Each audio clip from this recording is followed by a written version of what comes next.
এইভাবে গরু মাংসটা রান্না করলে স্বাদটা আজীবন মুখে রয়ে যাবে। তার জন্য আমি প্রথমে কতগুলো গরু মাংসের পিসগুলো নিয়ে নিয়েছি, শুধু মাংসের পিসগুলো এইটাতে নিয়ে নিব। তারপর এতে পরিমাণ মতো লবণ আর হলুদের গুঁড়ো দিয়ে দিলাম।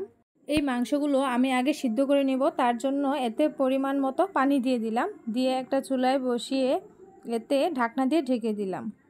এই মাংসগুলো আমার প্রায় সিদ্ধ করা হয়ে গেল। তার জন্য আমি এই মাংসগুলো উঠিয়ে ঠান্ডা পানি দিয়ে ধুয়ে তারপর এই মাংসগুলো আমি বটি দিয়ে এমন ফলি ফলি করে কেটে নিয়েছি। আর এদিকে চুলায় একটা ফ্রাই প্যান বসিয়ে দিলাম। এতে পরিমাণ মতো তেল দিয়ে তারপর এতে গোটা মশলা দিয়ে দিয়েছি। দিয়ে এগুলো একটু ভেজে নেব। ভেজে নেওয়া হয়ে গেলে এতে পেঁয়াজ কুচি দিয়ে দিলাম। দিয়ে পরিমাণ মতো লবণ দিয়ে দিয়েছি। লবণ দেওয়া হয়ে গেলে তা পেঁয়াজগুলো একটু ভাজা ভাজা করে নেব। তারপর এতে পরিমাণ মতো রসুন বাটা, আদা বাটা দিয়ে আবার একটু নেড়ে চেড়ে এতে অল্প একটু পানি দিয়ে দিলাম। পানি দেওয়া হয়ে গেলে এতে হলুদের গুঁড়ো, মরিচের গুঁড়ো, ধনিয়ার গুঁড়ো, জিরের গুঁড়ো সব কিছু দিয়ে আবার একটু নেড়ে চেড়ে এই মশলাগুলো ভালো করে কষিয়ে নিলাম।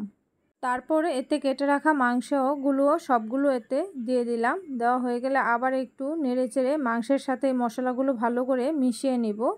নেড়ে চেড়ে এই মাংসের সাথে মশলাগুলো মেশানো হয়ে গেলে এতে অল্প একটু পানি দিয়ে দিব, বেশি পানি দেব না। তারপর কিছুক্ষণ জাল করার পর আবার এটা নেড়ে চেড়ে দিলাম। এইভাবে আমি আর এই মাংসটাতে পানি দিব না, পানিটা আস্তে আস্তে করে শুকিয়ে নিব। আর এই মাংসটা লাল লাল করে ভেজে নেব। আর এতে করে আমার এই মাংসটা রান্না করা হয়ে গেল। আর এই মাংসটা দেখতে যতটাই না লোভনীয়, খেতে কিন্তু ততটাই স্বাদ। আশা করি আজকের ভিডিওটি ভালো লাগবে।